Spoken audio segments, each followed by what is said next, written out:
Hi everyone, welcome to Law and Video. Today as my guest I have Maddie Martin of Smith AI. Hi Maddie, Hi, Sean. how are you today?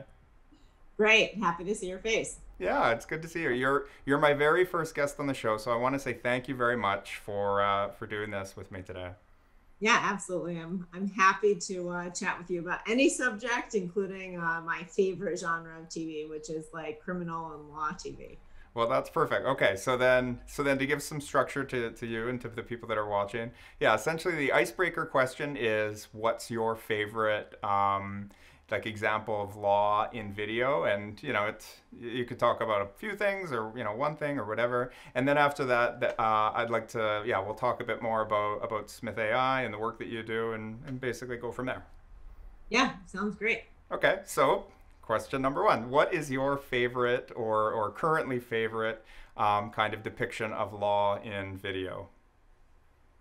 So it's really hard to pick just one because there are so many different ways that it plays out. But the depiction of law in video, I think, that has the greatest range is probably Making a Murderer. Seeing the two seasons of that, there were a lot of different interactions between law enforcement, the different attorney teams, the sort of defense side and the prosecution side, and all of the different levels of the justice system in one series. And to me, watching that play out, particularly in part two, as they called it, that was really eye opening to see how some of the smaller closed door judgments or hearings or motions really had a huge effect, and how much burden of proof there was, and the timing burden on all of these different processes that really seemed like, to me, living in sort of the Silicon Valley company world, like extreme bureaucracy, but also understanding that it comes at a point of balance and fairness. But it can be hard, or maybe with storytelling, to watch that fairness play out in some of these scenarios. Yeah, it comes up in so many conversations, and so many of my friends would like say to me things about being frustrated with the law and the process, and I always say to them, please keep in mind that you would love that process if something were to happen where you were on trial, right? You don't want somebody to we don't want this to be like the old days where somebody points at you and says you have a mole on your left arm, therefore you are a witch or you are a murderer, and we're going to burn you. If you were in that situation, you might say something like, hey, wait a minute, do you think maybe we could have like a big long trial that lasted like a few years, and let's like examine all of the factors in the situation and everything? So yeah, I hear you. That's interesting that for you. So are you saying that you as a viewer, you found it to be kind of like a bit excruciating? Like you were like, oh, like I can't believe that they're gonna like have a 4 hour motion about like whether there was like a fiber in the carpet and whether it's admissible or not, or is that kind of what you mean? So I think what was most interesting to me, not so I think that that level of detail and the long process is absolutely warranted. And I think access to justice is clearly greater now than it's ever been, but still has a long way to go. Mm-hmm. And that does sort of play out in this Making a Murderer series, because they have resources that they otherwise would not have because of the settlement, et cetera. I don't want to ruin anything for anyone who hasn't seen it, Sure. but it is a highly improbable sort of sequence of events for one family, one individual, a few individuals, but really one core individual who's involved. And as a result, you have sort of this unraveling of your perception of the justice system on one end. Is there corruption? Is there like really permeating injustice here? And is it to the point where there is a major conspiracy? Or is it just a series of missteps and ineffective counsel or law enforcement, or really irresponsible sort of handling of one's life, putting yourself in the wrong situation in the wrong time so many times? Um, it's like a cascade, a roller coaster of events that all coincide to this really never-ending case that ends up being sort of taken on by some very capable, world class renowned attorneys. And it makes you think, what if, someone wasn't able to access legal counsel at this echelon, right? What hope do they possibly have if in fact this person is innocent and cannot get this case reversed? So it's fascinating in a number of ways. And I would also say that watching Kathleen Zellner work as the attorney sort of trying to get this overturned in part two, and the other attorneys who are pro bono for Brendan Dassey's side, just absolutely incredible, the level of her work, the attention to detail, the experts who are world class that she calls upon, and seeing behind the scenes there.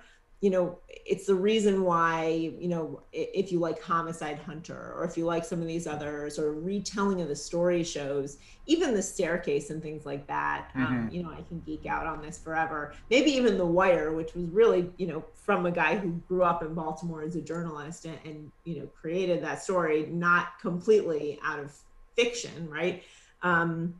There are so many examples of the underdogs and the law enforcement and councils who have really steep hill to climb, so it's a human story at the end of the day. Yeah, all a person can really do is hope that they won't find themselves in such a bizarre situation, because they, short of having all of the resources that well-heeled litigants have, people that don't have the funds, or people that can't get people on their side, or people that can't get pro bono help, they that may just be a recipe for wrongful conviction because of the bizarre constellation of facts, I suppose, right? So I guess it's not a helpful thing to say, is just hope it doesn't happen to you. Well, but it's an interesting sort of social study as well, because there is this underlying theme that this family was not well liked, and you start to wonder, why were they not well liked? How could someone be that disliked and then have their family stand by them so truly for years and years and years and decades, right? So what sort of I took away in the theme of the part one and part two was how important it is to continue to maintain community ties and close connections in your vicinity, even in an increasingly global world. You've got a salvage yard that is acres long and clearly an eyesore in the community, and something that a lot of people looked unfavorably on. And you can't help but wonder as the viewer, how much prejudice is there. And it's interesting, a couple points in that story, you have many people saying very prejudiced things about them, and you also have the origin story of that business, where it really was the American dream for the salvage yard, because someone who was very good hustled their way to a business that they owned with their spouse, worked long hours, got their business to a point where it grew. They had a really well-running, profitable business, it seems, from the accounts that we were presented. And then you just get the feeling that nobody wished success upon them in any way. And I'm sure there are lots of things that we're not informed on as viewers, but I think it does teach us, every time I would watch an episode of that show, it would remind me really be careful of the, assumptions that you're making based on the information you have. And just, in general, treat people with the benefit of doubt and nicely. I think in an age when everyone's working remotely, when you don't get to see people face to face, when, a lot of tone and communication is through text and email. You and I have emailed. There is a role in being especially mindful of tone. We use emojis. We try and convey our underlying sense of sentiment, when sometimes our words don't always reflect that so well. And I would just sort of take this as a lesson to be really mindful of how you communicate with others and about others, because, it's really easy to get into a mindset of prejudice if we're not in front of each other all the time, if we don't seek to get to know each other, if we don't seek to not offend someone rather than apologize if we accidentally offended someone. Well, I'll have to check it out. It sounds you're making a good case for it, pun intended, I suppose. Well, I am a marketer, so I can convince people of things that I think will benefit you. So Yeah. Well, I think you'd enjoy it. It's well, time well well, spent. well, then on that note, you're very well known in the legal community, at least with Smith AI. It's a great service for law firms that need assistance with answering calls, at least, which is, and there may be more to it than that, but even that is it's such an important thing. So yeah, what could you please tell me a little bit more about your work with Smith AI and what you do and the company. Yeah, thanks. So I am the VP of marketing here, and Smith AI is a 24/7 virtual receptionist service, and we do answer calls. We also answer website chats and texts and Facebook messages, and there's some in-app applications of our services as well.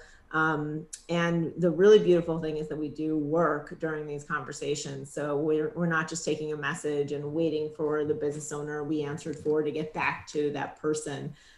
We will screen leads, we will schedule appointments, we will complete intake forms, and even make outbound calls to web form fills, or maybe people who owe you money. And you just don't really want to call that client who you have a close personal relationship with to ask them to pay the bill.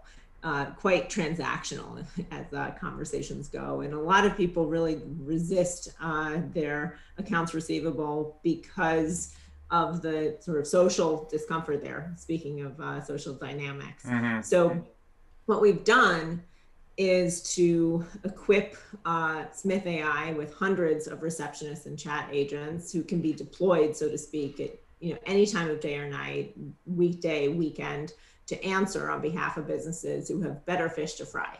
They need to serve existing clients. They need to run their business. They need to prepare strategically for the next quarter or year.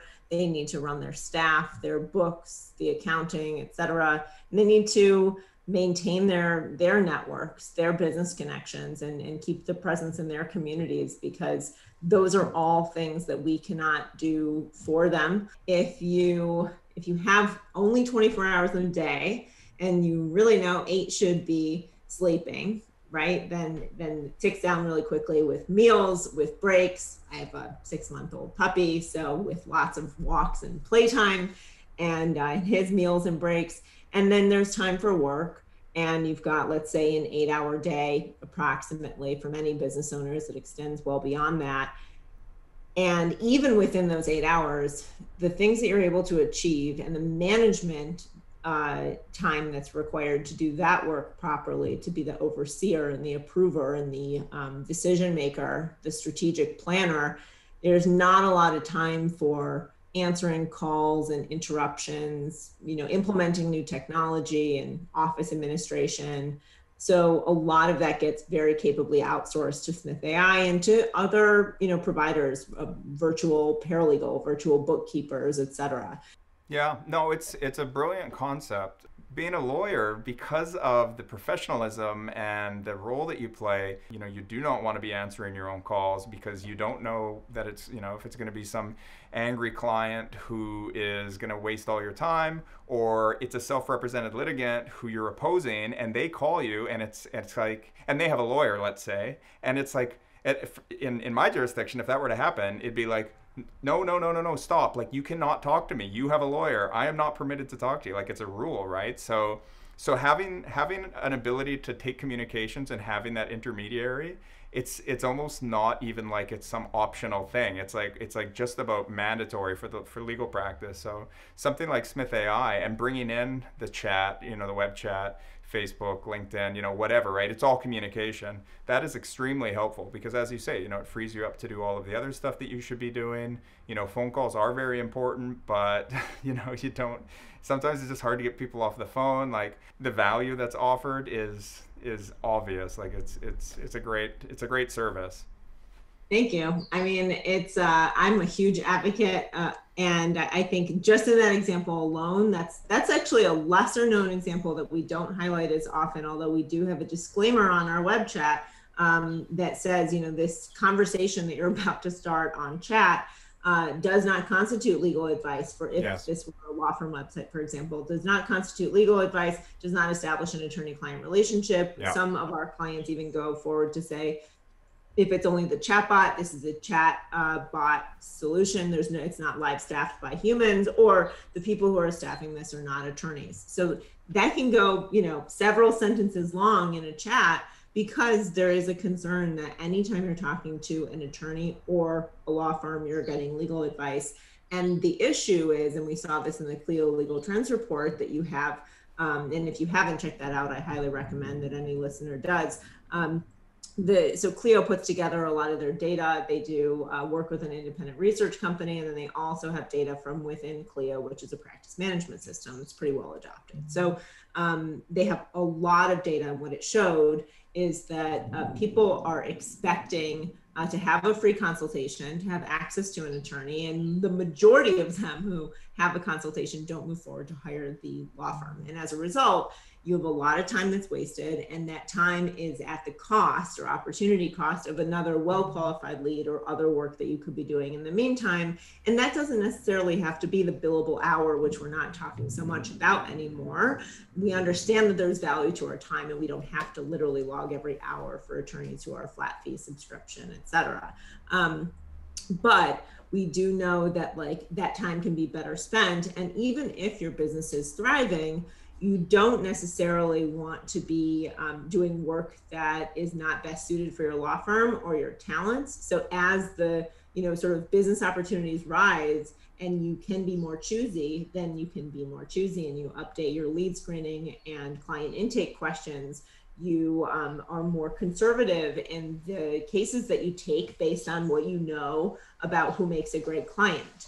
What we find is that those firms who at least take a stab at it and say, I'm going to add calendaring, I want my clients to book online or with my receptionist or in my email signature, and I have given them questions that they must answer in order to get permission to schedule that time with me. I want some skin in the game. I'm willing to give them information if they're willing to tell me that they're at the right point in the decision-making process where they're sincerely interested in at least considering and have the means to hire an attorney.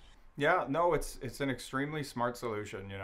Probably an easy way to start would be to kind of do a basic version or a vanilla version of, or so to speak, of what kind of intake process you follow and what kind of clients you want to deal with and all of the rest of it. But as time goes on, as you say, dial in your practice area, dial in your other factors that you're looking for. Assuming that a person can, start to put more rules in place and more boundaries and really dial in.